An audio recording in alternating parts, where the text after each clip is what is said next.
Assalamualaikum warahmatullahi wabarakatuh. Perkenalkan, nama saya Safiani Umi Awawlidina. Saya di sini akan menjelaskan tentang bimbingan karir. Pengertian bimbingan. Secara umum, bimbingan adalah proses pemberian bantuan kepada individu agar mereka dapat memahami diri sendiri, mengembangkan potensi, dan memecahkan masalah yang dihadapi. Tujuan bimbingan adalah untuk membantu individu mencapai perkembangan yang optimal dalam berbagai aspek kehidupan, baik pribadi, sosial, maupun akademik. Bimbingan dapat diberikan dalam berbagai bentuk seperti konseling individu, bimbingan kelompok, dan pemberian informasi. Selanjutnya, pengertian karir. Karir merujuk pada rangkaian pengalaman dan posisi pekerjaan yang dijalani seseorang sepanjang hidupnya. Karir tidak hanya terbatas pada pekerjaan formal, tetapi juga mencakup kegiatan lain yang memberikan makna dan kontribusi bagi individu. Perencanaan karir melibatkan proses pengambilan keputusan tentang jenis pekerjaan, pendidikan, dan pelatihan yang sesuai dengan minat, bakat, dan nilai-nilai individu.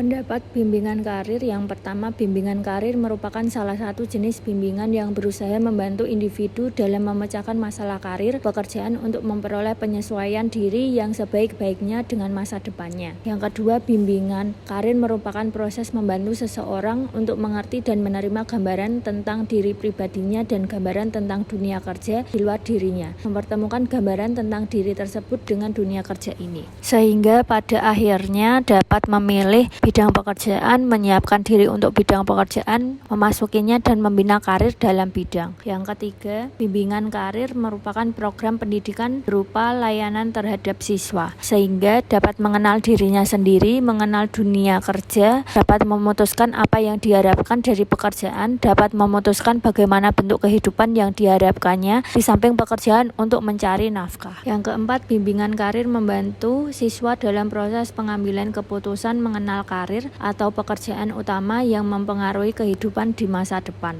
Yang kelima, bimbingan karir merupakan salah satu pendekatan masalah remaja dan upaya pencegahan gangguan perkembangan remaja, termasuk kenakalan remaja dan penyalahgunaan obat, narkotika, dan minuman keras. Program ini memusatkan perhatian pada pemahaman diri dan lingkungannya, penjernihan nilai-nilai, proses pengambilan keputusan, keterampilan untuk mengatasi, serta kemampuan melihat dan merencanakan masa depan. Yang keenam, konsep bimbingan karir bukan hanya menunjuk kepada bimbingan jabatan atau bimbingan tugas, tetapi menunjuk pada peran bimbingan karir dalam situasi di mana seseorang memasuki kehidupan, tata hidup, dan kejadian di dalam kehidupan. Di samping itu, bimbingan karir secara langsung mengandung arti pengembangan program yang berarti berperan dan menghasilkan orang yang telah terdidik, terutama mengacu kepada masa peralihan sekolah ke dunia kerja dalam mengalami berbagai kegiatan dan menelusuri berbagai sumber. Selanjutnya, metode bimbingan karir adalah cara-cara yang digunakan untuk membantu individu dalam merencanakan dan mengembangkan karir mereka. Itu yang pertama, konseling individu. Metode ini melibatkan sesi tatap muka antar konselor karir dan individu. Konselor membantu individu untuk mengenali minat, bakat, dan nilai-nilai mereka, mengeksplorasi pilihan karir yang sesuai, mengembangkan rencana karir yang realistis, dan mengatasi hambatan-hambatan dalam mencapai tujuan karir. Yang kedua, bimbingan kelompok. Metode ini melibatkan kelompok individu yang memiliki minat atau tujuan karir yang serupa. Bimbingan kelompok dapat digunakan untuk memberikan informasi tentang berbagai pilihan karir, membahas tren dan peluang kerja, mengembangkan keterampilan mencari kerja, dan memberikan dukungan dan motivasi. Yang ketiga, pemberian informasi. Metode ini melibatkan penyediaan informasi tentang berbagai aspek karir seperti pilihan karir yang tersedia, persyaratan pendidikan dan pelatihan, prospek kerja dan gaji, tren perkembangan dunia kerja. Informasi dapat diberikan melalui berbagai media seperti brosur dan buku panduan karir, website dan portal karir online, dan seminar dan lokakarya karir. Yang keempat, asesmen karir. Metode ini melibatkan penggunaan tes dan inventaris untuk membantu individu memahami minat, bakat, dan nilai-nilai mereka. Hasil asesmen karir dapat digunakan untuk mengidentifikasi pilihan karir yang sesuai, mengembangkan rencana karir yang realistis, meningkatkan kesadaran diri. Yang kelima, pengalaman lapangan. Metode ini melibatkan pemberian kesempatan kesempatan kepada individu untuk mengalami langsung dunia kerja melalui magang, kunjungan perusahaan, dan wawancara dengan profesional karir. Pengalaman lapangan dapat membantu individu untuk mendapatkan pemahaman yang lebih baik tentang berbagai jenis pekerjaan, membangun jaringan profesional, dan meningkatkan keterampilan kerja. Yang keenam, career days atau hari karir. Hari-hari tertentu yang dipilih untuk melaksanakan berbagai kegiatan yang berhubungan dengan perkembangan karir. Contohnya pameran karir, seminar karir, dan lokakarya keterampilan kerja. Yang terakhir, kunjungan lapangan. Metode ini merupakan pendekatan bimbingan karir yang diberikan kepada siswa dengan memberikan kesempatan untuk mengadakan observasi kehidupan real terhadap dunia kerja. Tujuan bimbingan karir yaitu membantu para siswa memiliki keterampilan dalam mengambil keputusan mengenai karirnya di masa depan. Untuk mencapai hal itu diperlukan adanya pemahaman diri siswa dalam pengamatan lingkungan sekitar yang tepat bagi dirinya sendiri dalam menentukan masa depannya. Menurut W.S. Winkel memiliki pendapat yaitu bimbingan karir yang pertama memahami sisi dunia kerja serta faktor-faktor yang perlu dipertimbangkan untuk memilih program atau jurusan secara tepat. Dua, memiliki sifat positif terhadap diri sendiri serta pandangan yang objektif dan maju terhadap dunia kerja. Yang ketiga, membuat keputusan yang realistis tentang karir yang dipilih sesuai dengan kemampuannya. Fungsi bimbingan karir yaitu merupakan salah satu aspek dari bimbingan dan konseling secara menyeluruh. Oleh karena itu kurang bijaksana apabila pelaksanaan bimbingan karir tersebut terlepas dari bimbingan secara menyeluruh sehingga bimbingan yang lain terbengkalai. Saat ini bimbingan karir memang sedang mendapatkan tempat tersendiri sehingga lebih sering dilakukan. Bimbingan karir ini perlu dan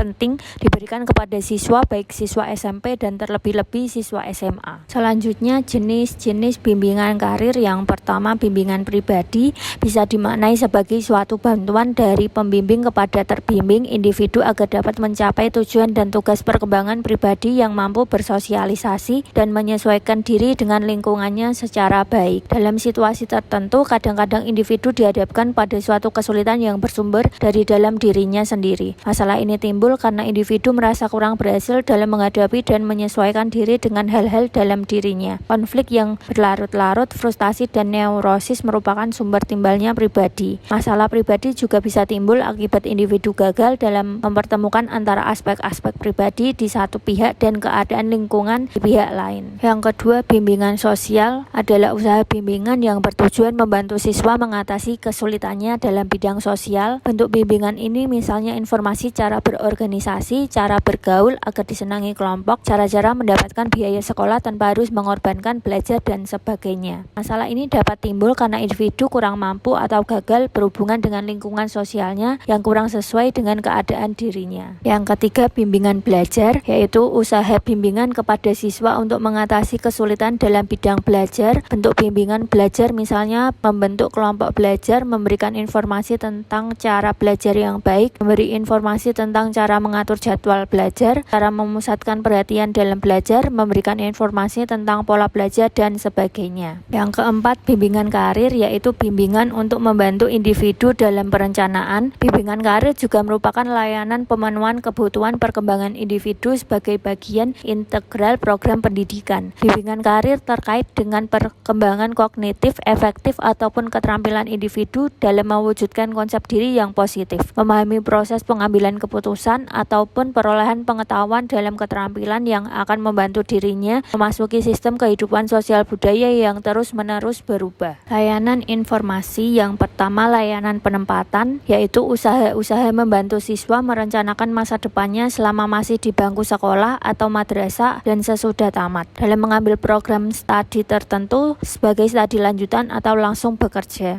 Tujuan layanan ini adalah agar siswa menempatkan diri dalam program studi akademik dan lingkungan kegiatan non-akademik yang menunjang perkembangannya, dan semakin merealisasikan rencana masa depannya atau melibatkan diri dalam lingkup suatu jabatan yang diharapkan cocok baginya dan memberikan kepuasan bagi dirinya. Yang kedua, layanan orientasi untuk bidang pengembangan karir mencakup suasana, lembaga, dan objek karir kerja seperti kantor, bengkel, pub, pengoperasionalan perangkat kerja tertentu.